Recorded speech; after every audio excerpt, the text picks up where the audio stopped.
So I just think it's important that we push policies that push family. So how do you push a policy that promotes family? Like, in what way can you force a family to stay together? Make divorce illegal. Oh my God, say it, Pearl.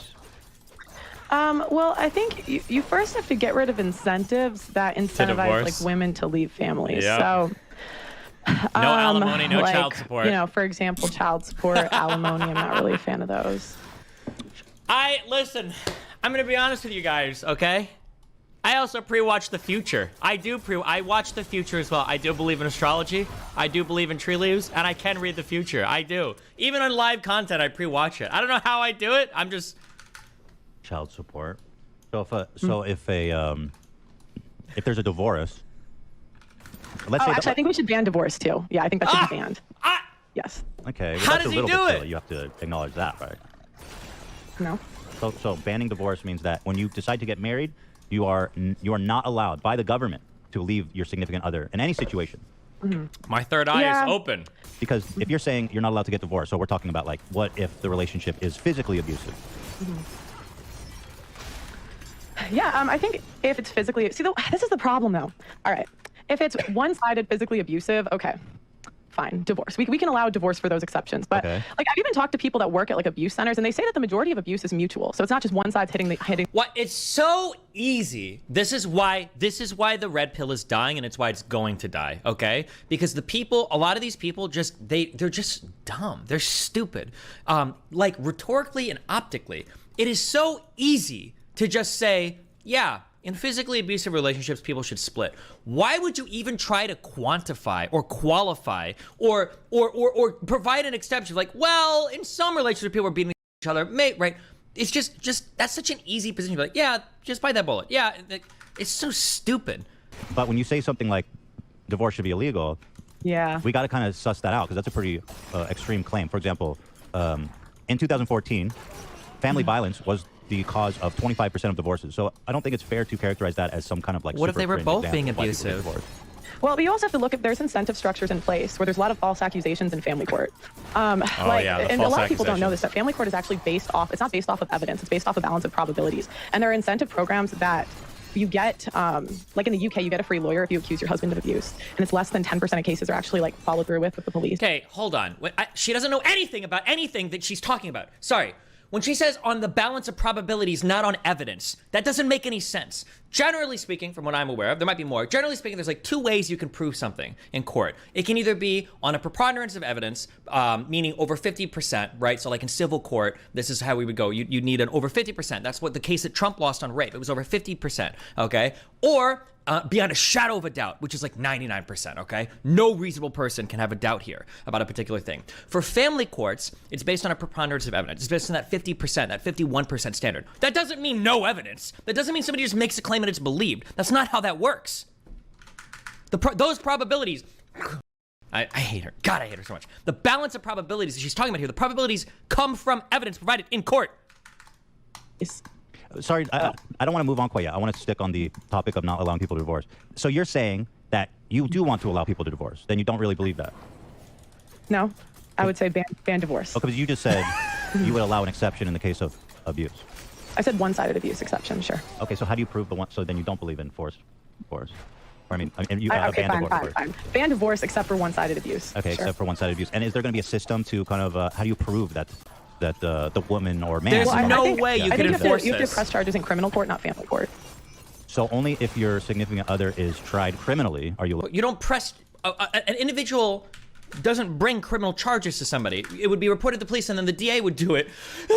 She's doing a whole documentary on this. Why doesn't she know any part of the legal system works? She has no idea. She wants to abolish divorce, which is an incredibly radical position, but she doesn't have any idea how any part of the legal system works. I can't as an individual go and bring criminal charges to somebody. Like, marriage is supposed to be, for better or for worse, in sickness and in health, and for richer or for poorer. It's not supposed to be, when I feel like leaving. And the majority of divorces nowadays, it's just, when the girl just feels like leaving. That's not true. So, Any evidence of that? Well, it's just not true. I've talked to hundreds of women. Oh, dude. I'm so glad that her channel is nowhere near as popular. People think her channel is so popular, and it's not. They gamed the shorts algorithm. She got a ton of subs on that. She gets very low. She gets less engagement than me on her long form content. People think her channel's more popular than it is. Don't be too depressed, okay? This channel will not be around for as long as as people think it is. God, her takes are so unimaginably uninformed on everything she talks about. No, that's just that doesn't prove anything. And even if you look at when no fault divorce was initiated in 1970, I think it was initiated. I mean, one of the number one reasons was financial differences and irreconcilable And yeah. The reason why irreconcilable, I've spent all of 90 minutes researching divorce, okay? And I know the answers to all of these questions. She's supposedly doing a documentary. The reason why irreconcilable divorce is what's written on a lot of things is because when you go to court and you file for divorce, you have to give a reason. And that's just the default reason you give. Oh, irreconcilable differences. Oh, okay. That doesn't mean that there wasn't a good reason for divorce. It doesn't mean that maybe infidelity or some other thing wasn't involved or some huge disagreement. That's just the thing that you write on the paperwork to have the divorce. Irreconcilable differences. What? Why do you know so much about divorce? Because I'm getting ready for our case, Mel. What the man? But it's like, what, she hasn't spent like even 2 seconds reading anything about this, and she wants to abolish divorce. Abuse of power and the risk for abuse and for people to get stuck in a horrible relationship situation, not just for them, but their kids, right? I mean, obviously, having your kids watch their mother get beat up. And oftentimes it's going to believe... Or the kids get watching their father get beat up. Like, it goes both ways. She's such a fucking pick-me. Oh my God, I hate her so much. I acknowledge that. It goes both ways. So both people have a right to, in my opinion, get divorced, because the alternative is one of the partners being stuck and like do you think that's the majority, do you think that's the majority of cases? A majority of cases of what? Divorce? Of divorce. 25%. 25%. What? It's 25% based on statistics. No, but that's not what's in criminal court. It's like less than 10%. It actually in criminal court. What I thought we're talking family law. What does she mean in criminal court? Followed through in criminal court. Well, regardless, 10%'s enough, don't you think? No, I said less than 10% of the abuse cases of the 25%. So that's like less than 10% of the abuse cases of the 20. Is she talking about how many accusations wind up in convictions? Journal of Family Violence in 2014 found that approximately 25% of divorces in the United States involve domestic violence. Right, but again, that's because the woman says that she was, because they're incentive. Okay, but you're just saying stuff. You're just saying stuff. You don't actually know that to be true. No, I do. How? I do. Like, okay, in the UK, there's a law that you get a free lawyer if how does that prove that women are lying about violence? No, because I'm saying that you can't prove it unless they go to criminal court, because criminal court is based off of evidence, where family court is based off of a balance of probability. So it means it's more like... The balance of probabilities is based on evidence. Ethan, can I call in? What do you think the balance of probabilities... Do you think if you go to civil court in the United States, oh, it's not based off of beyond a shadow of a doubt. All you have to do is make an accusation, you automatically win the case? What does she think the balance of probabilities is? What does she think the words means? The balance of probabilities. Where do the probabilities come from? Is it the probability that the judge just likes the way you look that day? What is she... That they did it then didn't do it. It's not innocent until proven guilty. Right, but they're not... It is innocent until proven guilty, but it's not a crime. It's not a criminal thing. Well, it's not innocent until proven guilty. I don't even know if that makes sense in civil court.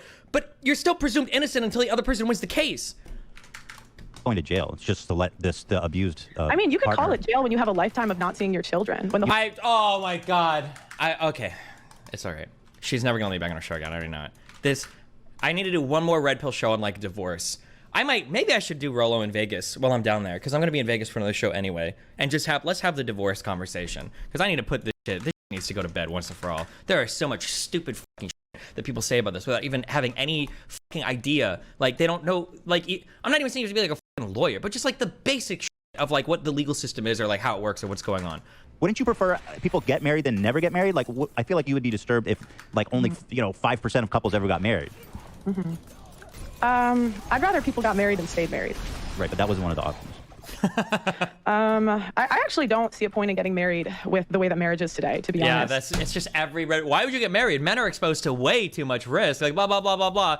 I think that Pearl should be locked up and not allowed to give any opinions online until she is married with a kid. Because, like, what is she doing out here as a 26-year-old hardcore rad femme, pursuing her career, not having children, not being with a guy yet? This is like an internationally traveled woman. You should have settled down by now. There's absolutely no reason why she should be wasting her time speaking online, pursuing a career. That's a man's job. Why doesn't she just have a husband, right? Like, I don't know. I feel like the fact that these people even exist, like, is a contradiction to their entire stated belief system. So let's say that a woman's in a marriage and they have a no fault marriage divorce. So let's say she doesn't want to charge her husband. She just wants to leave amicably, okay? But in your situation, she's forced to charge him legally, to have a police investigation, charge him for domestic violence. Wouldn't that be more damaging to his reputation? Yep. Not if he beat the case, because again, it's based off of evidence, but... Oh, God, Ethan. So if you beat a case, it's not bad for your reputation? Oh, well, in that case, false accusations must not matter at all then, Pearl. As long as you beat the case, who cares, right? Like, she doesn't even believe what she's saying. I mean, I think that... Why would you want an abusive guy walking free? If he's actually abusive, he should go to jail. Right. Shouldn't we agree on that? Right, but it's just not that simple, again, because, like, this is... I don't even know if Ethan understands. Actually, he should, because he's had a bit of the... Because he did his whole DMCA court case or whatever on fair use. Like, oh, well, if somebody did something bad, shouldn't they obviously go to jail? Like, yes, if only every single court case, if only every single criminal conviction, where the standard is, beyond a shadow of a doubt, just needed one witness to put somebody behind... Okay, what do you think we're lynching black people in the 50s? Okay, listen, that's not how court systems work today. It's just not that simple, abuse cases, because, you know, and it's not that simple to convict people. I just don't think that men should be punished without evidence. And I think in family court, it's not based off of evidence. It's based on a balance of probabilities. I wish Ethan knew that phrase. All of Pearl's arguments rest on her not understanding what a preponderance of evidence is. Like, every single argument Pearl is making is her misunderstanding the difference between a civil and a criminal matter, thinking that civil matters need no evidence to support them. Oh, it's a civil matter. Oh, it's just something that means no evidence. Like... And so you have a case where men only, like, they're stuck seeing their kid like 3 days a month, when, again, it's not based off of evidence. Like, you know, I've interviewed guys where literally the wife, and I've seen the court documents, it's coming out in my documentary that's coming out in the fall, but the wife was plotting to She's got to be trolling in bad faith on purpose? No, she's not trolling. And I don't even think she's bad faith. She's just surrounded herself with a ton of people that agree with her. She probably is legitimately hearing sad stories of men that are getting fucked over. Because guess what? There probably are men that have gotten fucked over in civil court. They're probably in family court. I'm sure that has happened. Nobody's going to sit here and say it's perfect, right? There's also a lot of women that get fucked over too, especially not getting child support, especially getting abused, or not getting their even charges levied against the guy because they're the only witness, or because they didn't do it in time, or because it was inconclusive, or blah, blah, blah. Like, yeah, I mean, it happens. But, like, to say that this is the norm or this is the rule is... okay. It's too early. What? I'm not getting anything. Good, you don't deserve anything. What? What? You really want your wife to not deserve anything? You know the paper she had you sign when we were filling out your green card? There was a prenup and a postnup. You're not getting I leave, okay? Your life is over. So if I have your... You serve no purpose. You don't mean anything. You should kill yourself. All right, in a video game. I'm on YouTube, sorry. Just kidding, I love you. Steven, your abuse is sick.